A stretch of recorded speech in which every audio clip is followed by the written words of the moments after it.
dedicated to each and every one of you who appreciate a great glass of wine. You know what I mean? It's Monday. Let's raise a glass to the beginning of another week. It's time to unscrew, uncork, or saber a bottle. And let's begin exploring the wine glass. Welcome back to Winephabet Street. Today, the letter of the day is N, and it stands for Nero di Avola. Nero di Avola is synonymous with Sicilian wine. It is the most notable indigenous grape variety. Although originally produced as a bulk wine, the times began to change in the 1990s, where it became the king of grapes in the region. To the eye, Nero di Avola is known to be inky with a deep red hue. On the palate, it exudes blackberries, cherries, and plums with an undertone of spice. I'd like to thank our special guest and sponsor, Gaetana Giacano of Valle del Acate. While you're listening, take a moment to subscribe, rate, and review Exploring the Wine Glass. Taking a minute of your time is the only way the algorithms will suggest Exploring the Wine Glass to others. And since you're enjoying the podcast, other wine lovers will too. Sláinte. Never let you go. No.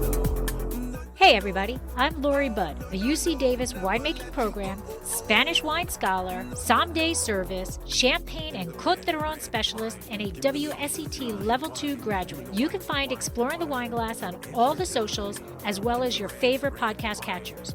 If you haven't subscribed yet, now's the perfect time to swipe, subscribe, rate, and review. Stay in the know about all things wine by visiting my website, exploringthewineglass.com. I promise I'll never tell you what to drink, but I'll always share what's in my glass. You are special. All right, we're on. We are live. Hello, everybody. Welcome to Winephabet Street. And today we are up to the letter N. It is third season, Deb, and we are up to the letter N already. We've been married a long time here. We have been. And we are talking about Nero di Avola today, and we have a special guest all the way from Italy, from Sicily today. But before we get into this is our guest Gaetana from Sicily, and well, you guys kind of know who I am. I'm Lori. My husband and I own Dracena Wines. I do Exploring the Wine Glass, wine education, Spanish wine scholar, WSET Level 2, champagne specialist, Côte d'Aron, and I don't know, Cab Franc proponent, because Cab Franc Day is coming up soon. So I got to get on the ball for starting to do that. But we are here for Nero today. So Deb, how about you? I'm known as the Hudson Valley Wine Goddess. I'm a certified specialist of wine, a wine location specialist in Port and Champagne, and a wine sherry specialist. I am chairperson for the Hudson Valley Wine and Spirits Competition. I'm author of a book called Tapping the Hudson Valley, Day Trips and Weekend Itineraries Visiting the Hudson Valley Area. And I am partner in a restaurant in North Wildwood, New Jersey called Trio North Wildwood. We're a casual fine dining establishment, bridging the gap between bar food and fine dining. And if I forgot anything, someone will remind me of my accomplishments. 2 kids, a dog, and a granddaughter. There you go. So, and we have Gaetana. Do you want to just tell us a little bit about yourself? I'm Gaetana Giacano. I come from Sicily, and my winery Valle dell'Acate is located in southeast of Sicily in the province of Ragusa. And I have a family winery from 6 generations. And I want to follow this wine business from my family, despite my father doesn't want. And I love to work on the native wines of the area of Ragusa because I believe in the beauty of the place where I was born, and I believe in the 2 native wines, especially from the area of Ragusa, that I'm sure that people love. And my work is very, I look at every time on the past, but thinking on the future. And we discover how later. Wonderful, wonderful. Yes. Last year I was supposed to go on a press trip to Ragusa, to Sicily, to see the whole region, and it got canceled, and I was so disappointed. So hopefully one day in the future, another press trip finds its way to my email, and I get to see it, because it looks amazing there. It absolutely looks beautiful. And I actually think the wines of Sicily in general are just so under the radar that people don't think to reach for them. They don't, and they're missing out. Oh my God, they are. They are. All right, we have Elmo. So now if we can mute ourselves.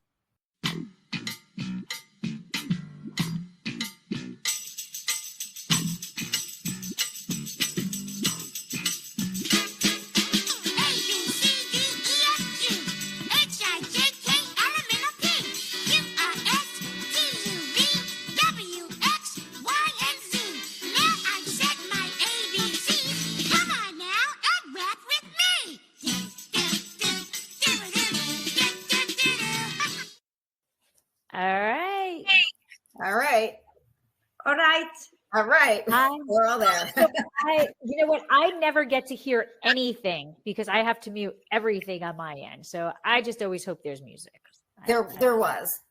I need Deb, in the future, you need to do that or something, because I can't hear anything. But here we are. Yes, here we are. And before we get into everything, we have Gaetana Iacono from the Valle dell'Acate. Is that how you say it? In Sicily? Valle dell'Acate. In Sicily. And before we talk and get into everything, where can you talk about the Ragusa province? Where is it? And if someone was to go to the region, beside wine, what else is the region about? Okay, we can say that Sicily is a really beautiful region, and it is so there are a lot of diversity that brings Sicily like a continent. You have to know that Sicily has had a lot of dominations, so many people left something, kept something, but left something. So you can, so Sicily today is very well visited, and you can find beautiful cities and a lot of different foods, different wines, and I can say that you can separate Sicily in two big area. The East Sicily, and we are in the southern East Sicily, is much more influenced from Greek culture, and for that reason, and the food is mostly fish and vegetable and cheese. The temperature is temperate and not so strong, and people are very nice. And when you come in Sicily, we have a warm hug from these people that are very happy to show how the quality of the life is very good. The West Sicily is beautiful too, but it's much more from Arabian influence. So the weather is much more strong, and the food is much more with the agro-sweet taste, flavors. So Sicily, it's really like a continent. It's a beautiful visit, but you need the time, because our route is horrible. So you need the time, and you can lose yourself around the way. But don't panic; it's normal. So you need time to visit Sicily, and specifically the province of Ragusa became very famous in the last 10-15 years because of famous TV series from the Montalbano policeman that put in evidence how this, that's all the world they saw this, and they put in evidence how the province of Ragusa is very poor, it's a natural. The countryside is beautiful, poor, not building, and the sea is beautiful, the food and wine, and we have 3 cities under UNESCO protective: Modica, Scicli, and Ragusa Ibla. We have 3 restaurant stars Michelin in the province of Ragusa that is very small. And we have also a lot of beautiful small restaurant, and the wine as another characteristic respect of the other part of Sicily.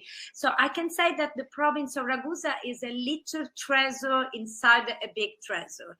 So there are a lot of reasons to come in Sicily today. I want to get on a All plane. right, sign me up. Me too. Now, you touched a little bit. Yeah. You touched a little bit on it in your little bio, but you mentioned you were born into the wine industry. Was there ever, and that you want to continue this tradition, but was there ever a point in your life when, like when you were younger or whatever, that you didn't want to follow in this footsteps? Was there some other calling that you wanted to do, or was it just, following around daddy and learning and knowing this is what you wanted to do your whole life? It's a funny story because I can say that I'm a woman that makes the opposite of the wishing of the parents, because my father was did not want that I follow his footsteps, because he thought it was too strong from a woman, because my family is involved in agriculture. We have a vineyard, we have also an organic oranges estate, and he thought that was very strong work for a woman, especially in Sicily. Despite of that, I fell in love with the story of my family that are today with me. We are the 6th generations, and I was fall in love with the story of my family in the wine business. We sent the wine in the 19th centuries in France inside a little barrel that's left from the winery and goes to into the ships to Marsiglia.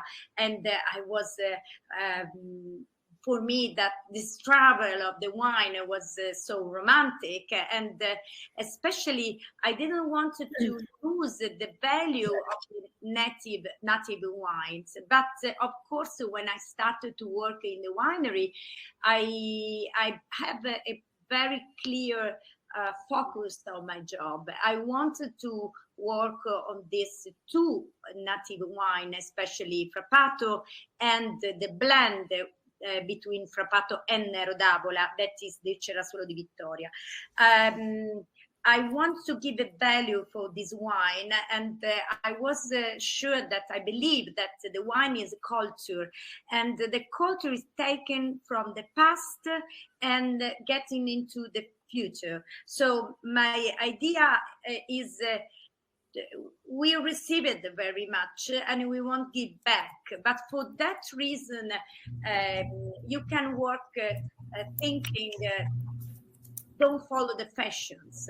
So you follow your way, you follow the value, and I can say that there is one word to answer to his questions, that is the continuity. The work of continuity for me was very important. I bring to the past, but I follow my personal way with innovation. That's for me means organic certified vineyards, sustainable protocols, and excellent quality. And of course, I did it because I have a 7 soil, but we can speak about this. Mm-hmm.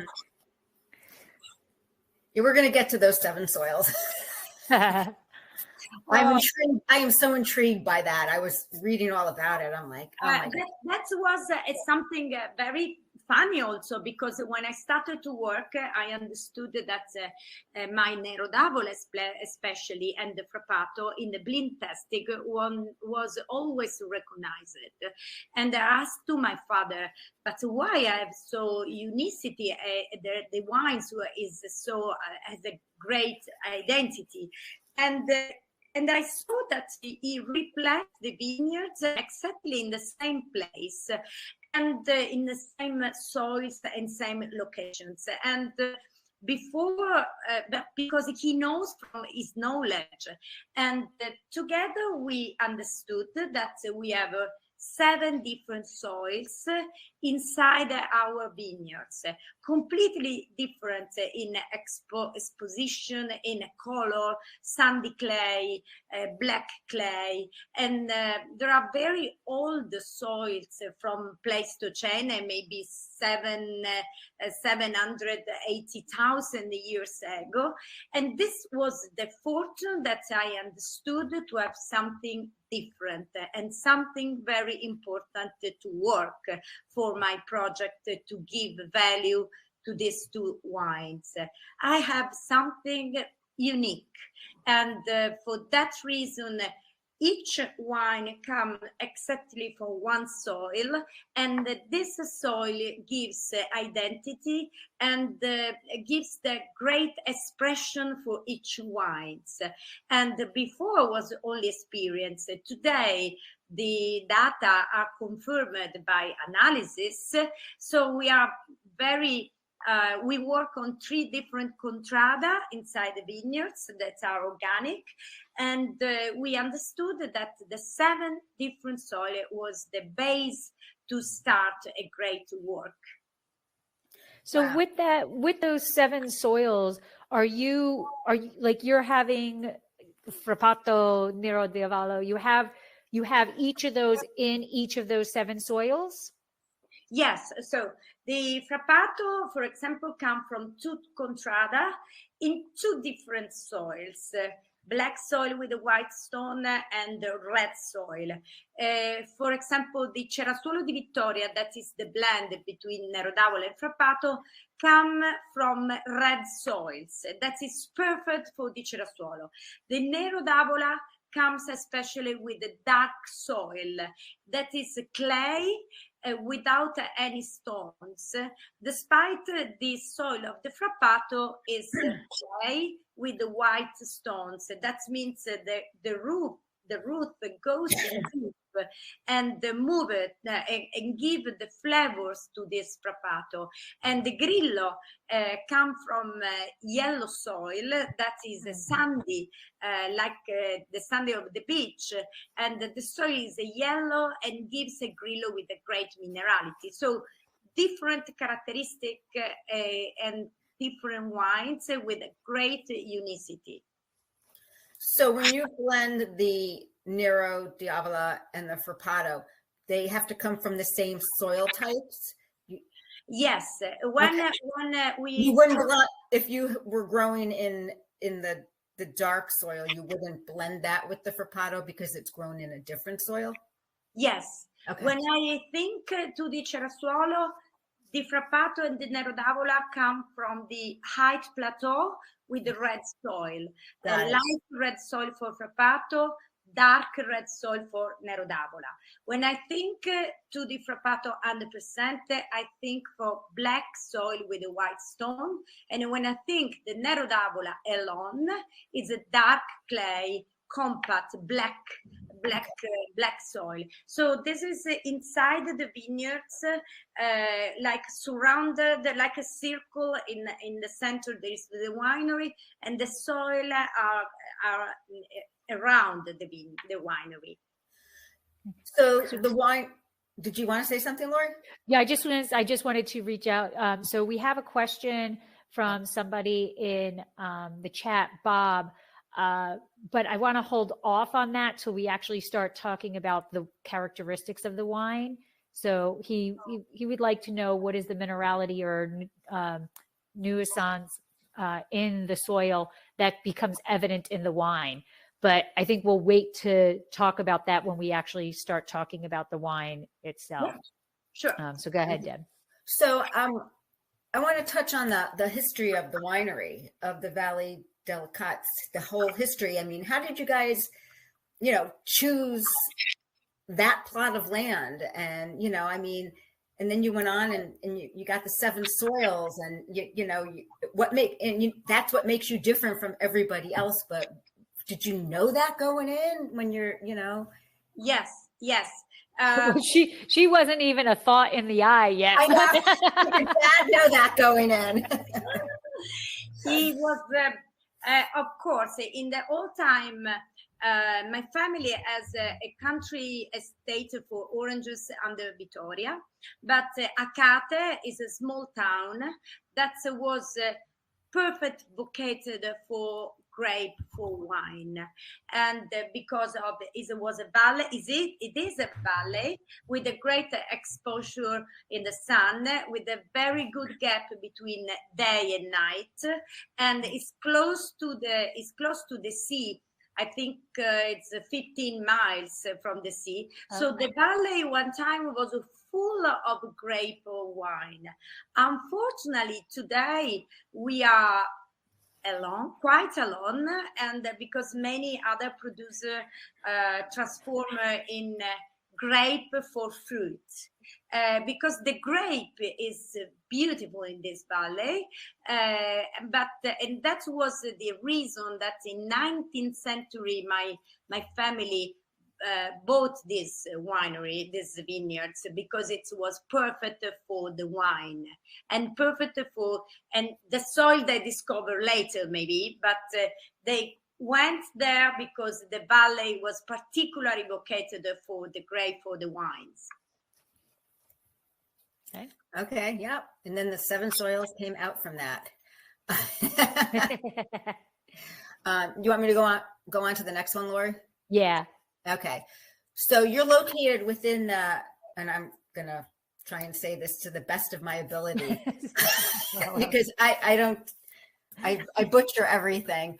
The Cerasuolo di Victoria DOCG. And this is in no relation to the Cerasuolo di Abruzzo. And oh, you got it. The Cerasuolo. Tell us what that means, because we thought it meant rosé, but upon researching, it doesn't really mean that. Yes, it's an older story, because Cerasuolo comes from the cherry fruit color. Because in Sicilian language, cherry is cerasa. So cerasa comes from the cherry red color of fruit, because at one time the Cerasuolo di Vittoria, that's today is a blend di Frappato with Nero d'Avola, was made only from Frappato. So of course the color was discharged, the color was more light red, and for that reason the name of cherry, like a cherry, that's in Sicily, the cherry is a light red fluid. It's not the cherry from Vignola that is black. In Sicily, it's red. So in 1973, the Cerasuolo became a DOC, and in 2005 became a DOCG, and today is the only one DOCG in all the Sicily. And the color, of course, changed, became more deep, more black, but the old name remains. And so I understood that sometimes there is a bit confusion, because cerasa means rosé, but for Sicilians in the old time, cerasa means the cerasa fruit, and the color was from the Frappato. So that is, I understand that there is a bit confusion for that, but it's a red.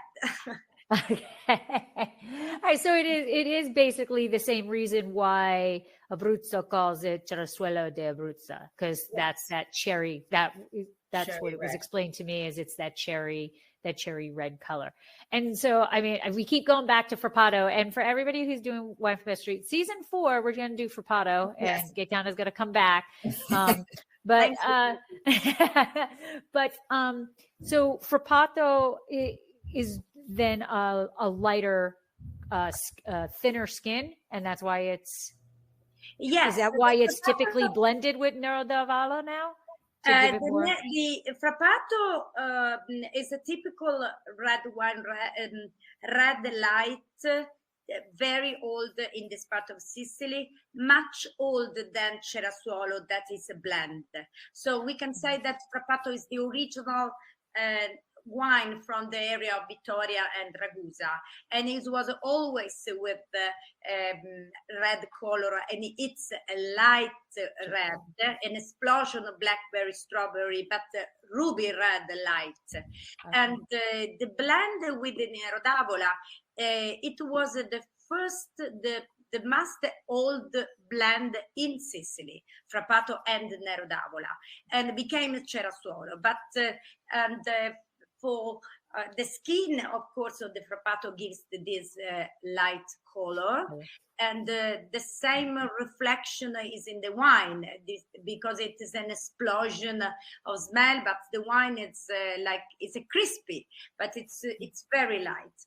The Nero d'Avola in a blend with the Frappato is very old blend in Sicily, but the Nero d'Avola is for me personally is very nice, 100%.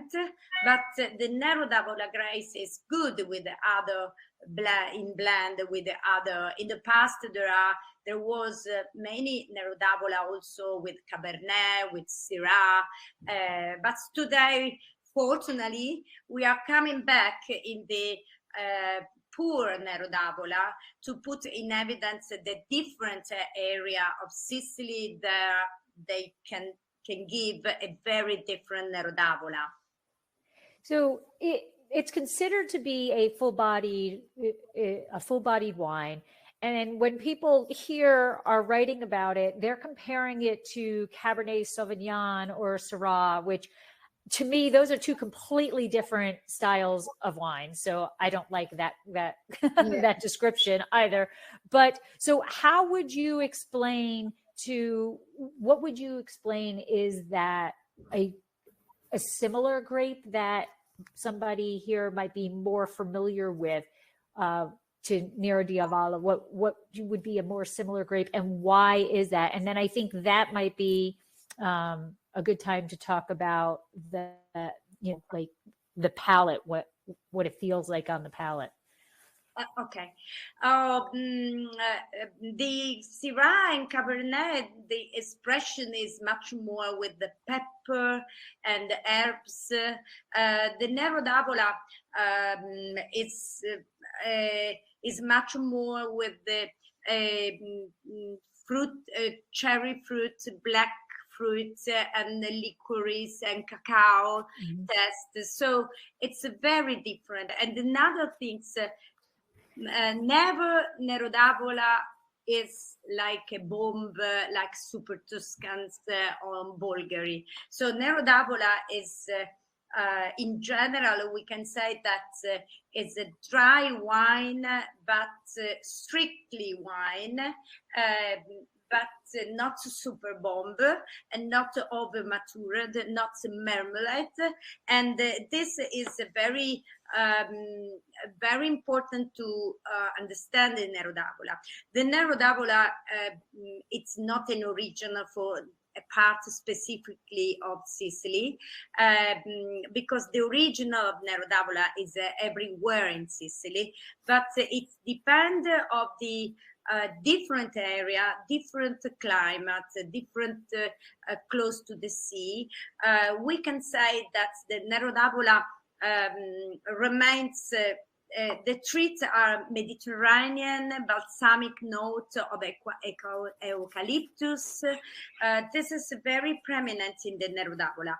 And the Nero d'Avola of Western Sicily, it's a little much more sugar.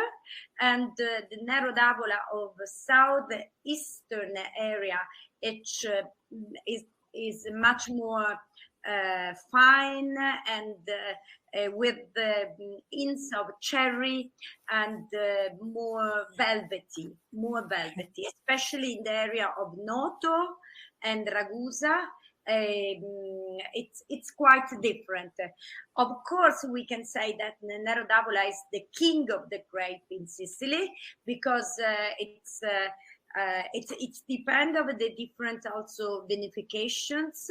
You can the acidity of the Nero d'Avola gives the possibility to make Nero d'Avola for long aged. But also you can have Nero d'Avola. It depends on the different vinification. You can have also drinkable Nero d'Avola. So it's of course Nero d'Avola in the area of Ragusa is very velvet, not powerful wine, not muscular wine, but very elegant, aromatic, and very red fruit. I can say that the nose is full of red fruit like plums and cherries and berries and spices also. Oh, wow. How many hectares do you have planted of the Nero d'Avola grape? In general, I have a winery, the vineyards, it's quite 50, 60 hectares in total, but organic, certified, but Frappato is mostly.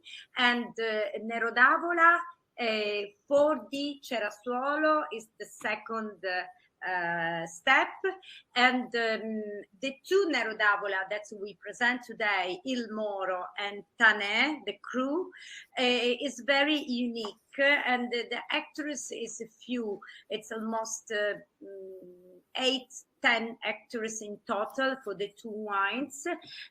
For my winery, Valle della Cate, the two Nero d'Avola represent a small wines in respect of the Frappato and Cerasuolo, and the first, the Moro, we makes in two contrada Bidini Soprano and Contrada Bidini Sottano, and it's come from black soil, very compact, very dark, is a clay, and we use the little barrels, but we prefer the tonneau to the barrique for these wines, to give velvety and elegance, and not the sense of wood for this type of Nero d'Avola.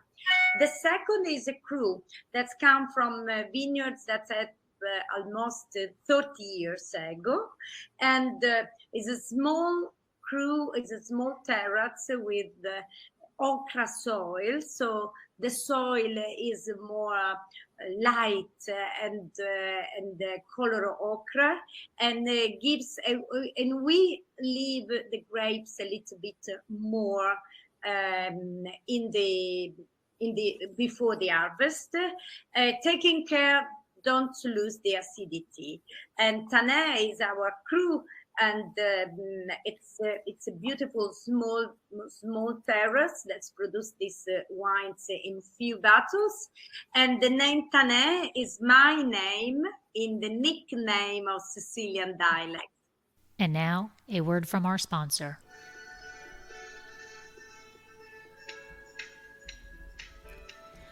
Dracaena Wines loves to give back.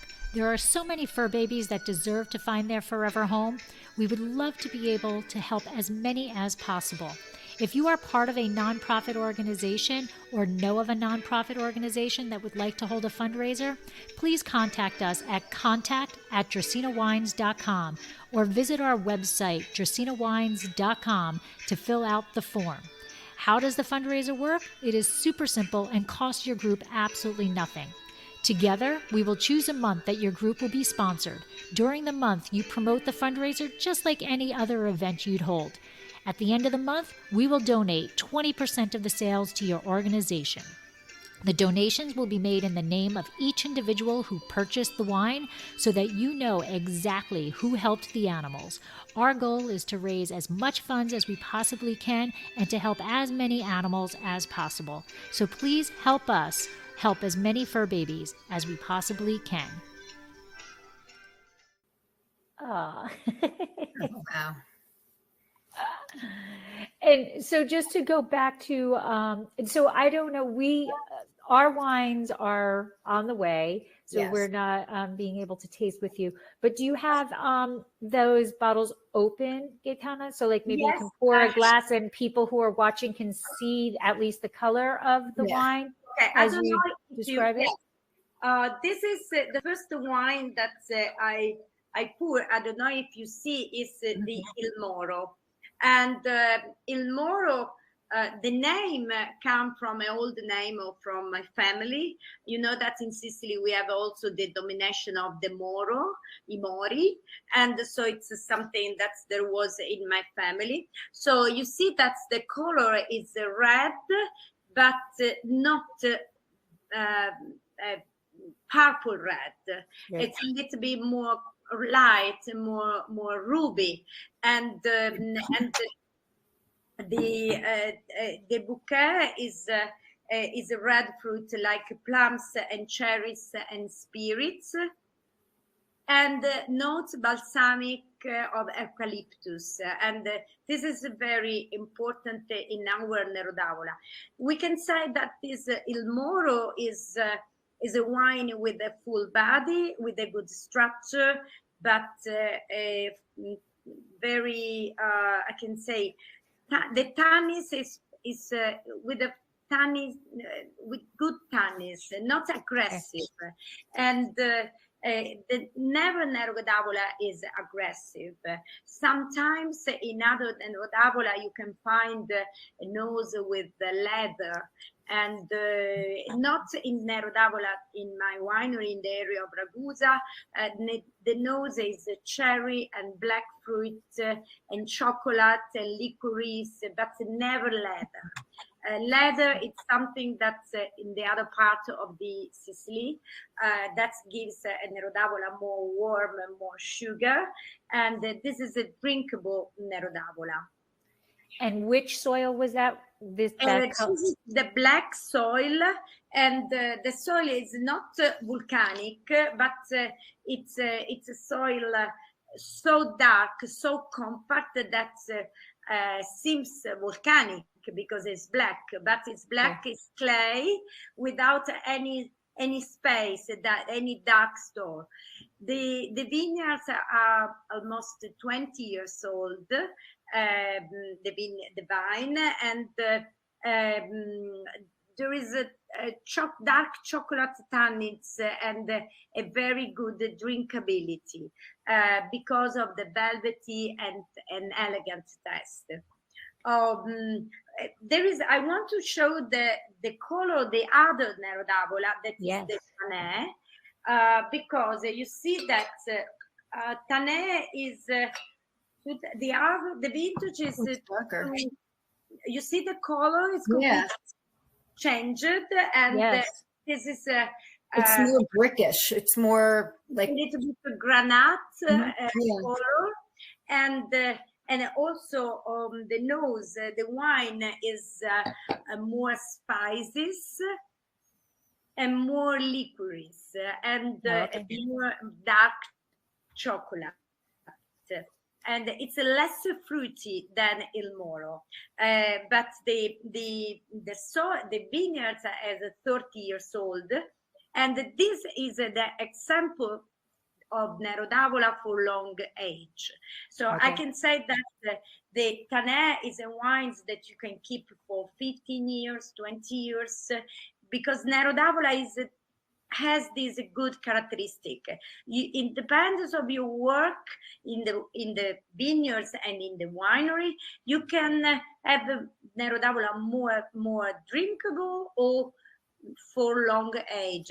Of course, the nose changes, and for Tanais we use barrique. We don't use the tonneau as the Moros, I told you, and we here use barrique, where we can leave the wine from 1 year, and then after 1 year we have a longer refining battles, more than 2-3 years. So at the moment we are drinking the 2014 and soon the more is 2020. This is 2014. So there is a big difference to the wine. What is important to say, despite the two wines are so different, we don't lose the fruity, never. So this is a very important characteristic of the Nero d'Avola. And so what do you think makes Ragusa, the province of Ragusa, so ideal? You've said multiple times that Nero d'Avola, is the king. What is so special about your region that Nero d'Avola is in love with it and grows so well? And then we have a question from Michael, which I don't know if you can answer or not. He's curious as to how would you compare your Nero d'Avola to like a Nero d'Avola from our regions in California, Napa or Sonoma or the Sierra foothills. So what makes your region so special that it's the king? And then if you can, how would you compare it to what he may have tasted here in California? Okay. Yes, I think that's the most important thing in the Nero d'Avola of Sicily. You smell and test the Sicily, but really, because you can test the Mediterranean aromas, you understand that they come from when the sun is sunshine and the smell of the region. It's very Sicilian, and of course, I can say that. You can find a big difference because the California, of course, has the sun, but it's not the same Mediterranean of Sicily. So the characteristic of the region, the warm, the sunshine, the dry area, makes the Nero d'Avola a very typical Sicilian wine. So of course there is a big difference. I'm sure that Nero d'Avola from California is very good, but you cannot smell the Sicily. And I can say that really the Nero d'Avola seems to bring all the warm and dry and sun and the smell of the Mediterranean. Yeah. That balsamic, right, is probably not going to be in those California expressions. Okay.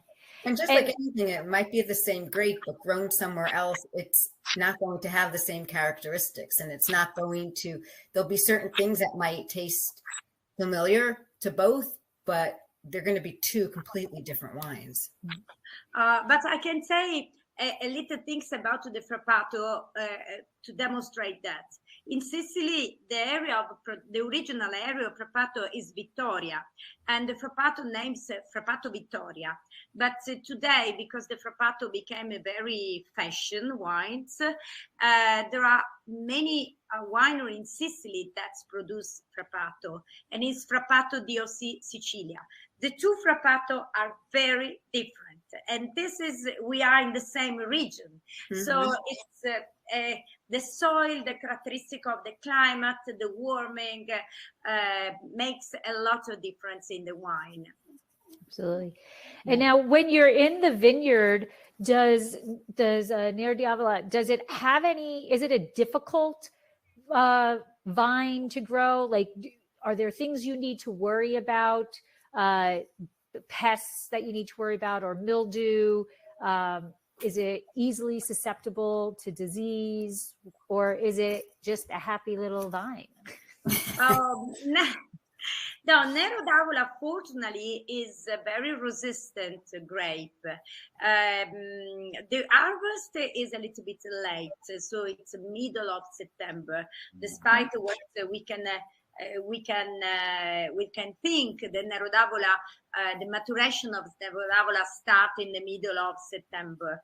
And normally for us that we are organic certified, we cannot, we have the practice organic, so with the legumes, and of course we are most attacked is there is something in the air because of organic. But I can say that especially in the climate changing, we have seen that the Nero d'Avola and the Frappato are very resistant, and so we don't need to do. And the grapes is oval and very compact. It's not big grapes, it's medium normal, and the leaf is round, so it's but it's not very difficult, but needs a very I can say quite maturations. So the maturation is slowing. Oh, okay. So when you think maybe there is especially a warm very hot harvest, Nero d'Avola doesn't anticipate the harvest. He stopped and then go again so the maturation it's slowing, not aggressive, so you can, but very good resistant. So not very. I think that in the future we can think about the grapes that are resistant in a climate changing, because of course every year we have something different every year, so we say, oh my god. So this harvest was very good, so we can we cannot say something wrong. We had a great harvest, less quantity but good quality. So but also I can say that the natural wine, the natural vineyards, we expected that the harvest will be a little bit complicated, but this is the natural, and we have a lot of respect of the natural. The important is the harvest is good, less quantity, okay, less wine. Yeah, but it's got to be good. Do we know who the parents of Nero d'Avola are? Pardon, sorry? The parents. Do we know who the parents of Nero d'Avola are? The parents of the grape? No, what we can say there is something similar with Dolcetto or some wines from Piemonte, but not in general the parents with the Nero d'Avola. And for example, for Valle delle Accate, I choose a winemaker from Piemonte that's helped me to find a great quality for Frappato and Nero d'Avola, because there is something in common, something in the flavors that remains the Dolcetto, the Barbaresco, but not really parents with Nero d'Avola. It's a very old grapes in Sicily that appears around the 1500, but it was written in the register in 1900, but it appears many years before. Did Nero d'Avola originate in Sicily, or did it come from somewhere? The variety, yes, and it's a funny, because Nero d'Avola in Sicily is called also Calabrese, but it's not come from Calabria. It's come from Sicily, because the it's difficult to explain it in Sicilian dialect, but I try. Calabrese is, we say, Cala Aurisi, and Aurisi is Avola. Avola is a little town near Noto. So this is the specific origin of the Nero d'Avola. Cala Aurisi from Avola. It's very difficult to explain, but because the sound is not familiar. But this is the proof that the Nero d'Avola come from Sicily, and it was really that the story was. There are many written that demonstrate that the Nero d'Avola was in Sicily from 16th centuries, but it was written in 20th centuries. many written in the register like Nero d'Avola. It's the same I think it's the same for the Frappato. That the Cerasuolo was Frappato, but nobody knows. So for many years, the wine remains in the region until one person says, okay, now is the time to write the register, and the register for the Nero d'Avola came in 20th century. What are your favorite food pairings with Nero d'Avola? And how is the wine enjoyed in Sicily with Sicilian cuisine? In my wine life, I traveled around the world, and one of the very special things was to pair the Nero d'Avola with the international cuisine. It was very when I was in Missouri, the Nero d'Avola with the pork was perfect. So the Nero d'Avola is very easy for pairing. Specifically in Sicily, if we started from the area of Ragusa, one of the great pair is the pasta alla norma with eggplants, ricotta cheese, and in Sicily we also do the normal pasta alla norma or the timballo the timballo is like a tort. It's round with the pasta inside and the eggplants. So the pasta alla norma is perfect with the Nero d'Avola. Another very good things is the caponata. The caponata is a mix of vegetables, agro-sweet, with the eggplants, zucchini, olives, and very famous, and also the parmigiana. So the eggplants is something perfect with Nero d'Avola. This is for vegetables and pasta. For the other plates from Sicilian cuisine, we can say also the Nebrodi mountain pork and the roast, the artichoke and meat. And one important thing is the cheese. The Ragusano cheese is important. Yes, very important. Very important. It depends of the season. For example, the Moro is paired with the Ragusano cheese mid-season. The Tanè, that is more big and full body. It's it's paired with the cheese with 13 months seasoned, and so very seasoned cheese, and also stew with meat like the game pate is perfect with the Nero d'Avola. I can say that's a very easy pairing, Nero d'Avola. In Sicily it's very easy, but also I can say that I have seen in the international cuisine all over the world for this presence of the tannins very fine, not aggressive. And Nero d'Avola is very well pairing with the meat and roasted meat, steamed meat, because it's gentle and it's not aggressive. And don't cover the food, going on the side of the food. And this is very food friendly, we can say. Yes. So with its, see, I think that there's kind of a misconception because the way you're describing, well, you're saying there's two different expressions of it where it's drink now, but then you make the second version that is meant to be lie down. So is this a wine that would be recommended upon opening to decant? Today, sorry? So you had said that you make two different styles of Nero d'Avola. Yes. One you kind of make to drink now, and one to lie down. It can age and do all that.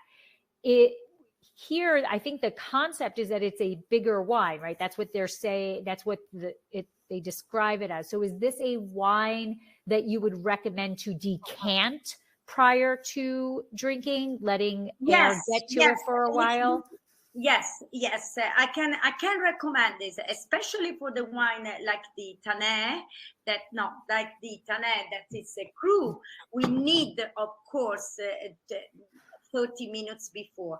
But in general, the Nero d'Avola open before and the counter is better because we give the time to the flavors to go out or to go, because when you open it's closed and then it's open, so much more the crunch is better. Of course it's better. Okay. And sorry, Deb, that was yours. I think we research and everything, and we come up with the questions. But like I said, everything just kind of flows. I mean, this is like a free-flowing conversation, so we cover a lot of stuff that off our checklist. Right. And so as you're making these wines, you said that you do barrique, everything. Is there anybody who does it in stainless, like to make it? Yes. Okay. Yes, of course. So it's dependent which style you want to. It's a very versatile. So it's dependent which style you want and in which exposure of the vineyard. The Nero d'Avola in stainless steel is very drinkable and very nice for aperitif and very fresh. And this blackberry and red fruit is in the flavor is much like fresh fruit. So of course, for us we have Tonneau and Barrique, but of course the Nero d'Avola stainless steel, it's a very nice wine for aperitif and for easy to drink. Yes, it's possible. It depends on the area, depends on the vinifications, but it depends on the grapes and the vineyards and the export. Of the when it's done in stainless steel, would you recommend putting a slight chill to it before you serve it, or just serve it at room temperature? A little bit, because the wine perfect to chilled is the Frappato. The Frappato is the best in chilled. Oh. But of course, the Nero d'Avola, I don't think we need to serve chilled. In general, it's of course a different temperature for the Tannet, for example, but it don't need to serve chilled. I want a glass of wine. I know. I'm at 10:30, so maybe a little later. But this is just, I said, I think that Nero d'Avola is like a sleeper of a wine. Like, I don't think enough people really know about and are educated. And I use the word educated kind of loosely, because it's not a wine that people would reach for, even if they're eating Italian cuisine. And I think that it's the real sleeper on the menu. I think when people, are looking for a really good Italian wine, they need to reach for that Nero d'Avola. I think they're going to be very, very surprised at what they find in that bottle. Yes, you are completely right, because sometimes the difficulties, you can imagine that Sicily for many years, and also the Nero d'Avola, was sold in bulk, not in bottles. So I can say that the people has a bit confusion about the Nero d'Avola, because on the market you can find a lot of Nero d'Avola. Sometimes you didn't understand exactly where it come from the part of the Sicilian. So it's very important for people to understand better of the education of the Nero d'Avola, and it's a very, for me, it's you can suggest to make a travel around the Nero d'Avola from the different parts of Sicily to discover the different characteristic of the different area, and so you discover that is a great grape with a very special characteristic. Sometimes because it is in all the Sicily, people has a bit of confusion. It's much more easy for Etna or for Ragusa with the Frappato, because you can produce only there. And so people understand better the identity of the wine. So the Nero d'Avola we can consider a travel around the Sicily. And I think this is the things very good for the Nero d'Avola. Yeah. You have anything else, Lori? I just was going to ask, what is the approximate price for your wines? Oh, I think it's a medium height for the Moro. I think it's in retail. It's 25 to 28, Okay. and no more than this. And Tanais is quite double, not double, but quite double. So it's I think it's a good affordable wines for my winery. This is my philosophy in general, to be sustainable for people. And I think it's a food price, balanced price. It's a very good way to promote the wine and to the balance with the production and the consumers. Right. Okay. Absolutely. Well, we're coming up on our 1 hour, and we try and, keep it to an hour, because, your time is valuable. And where can everybody find you online? Like, can you tell people where to find the winery, your URL, if you're on Instagram, Twitter? Yes, we have Instagram, Valle della Cate, and Facebook, Valle della Cate.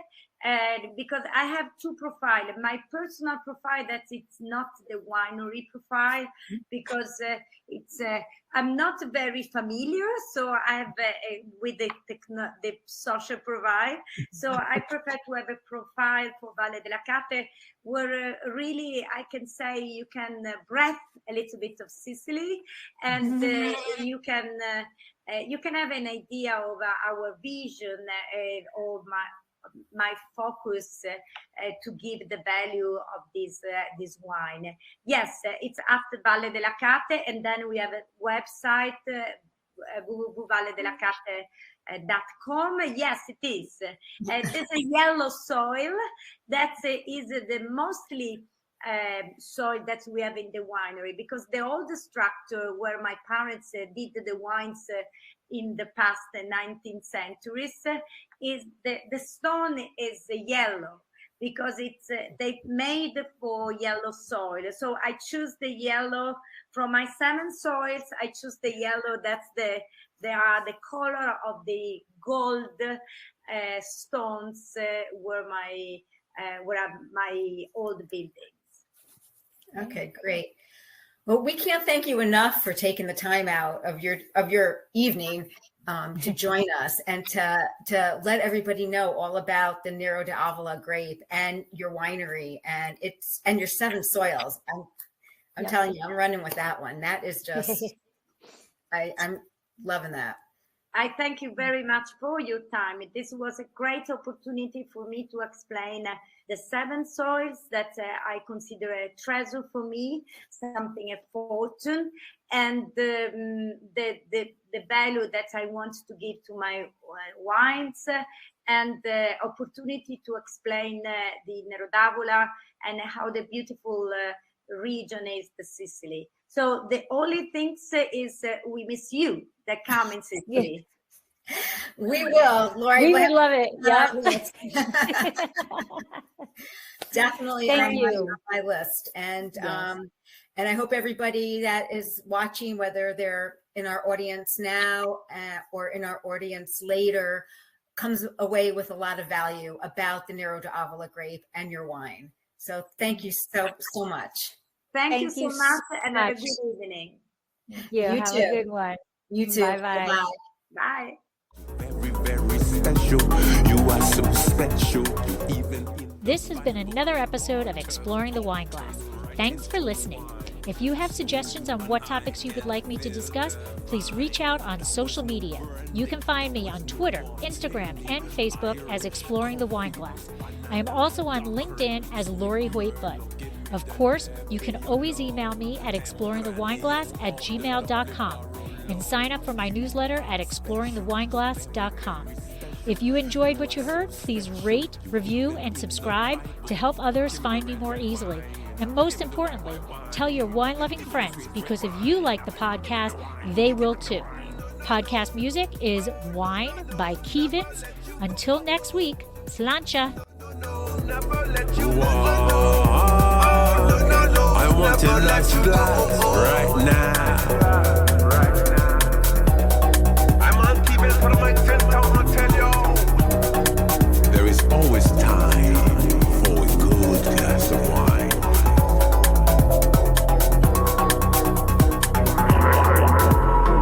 No, no, no. Oh, no, no, no. Never let you go. Oh, oh. No, no, no. Never let you go. I want a nice glass right now.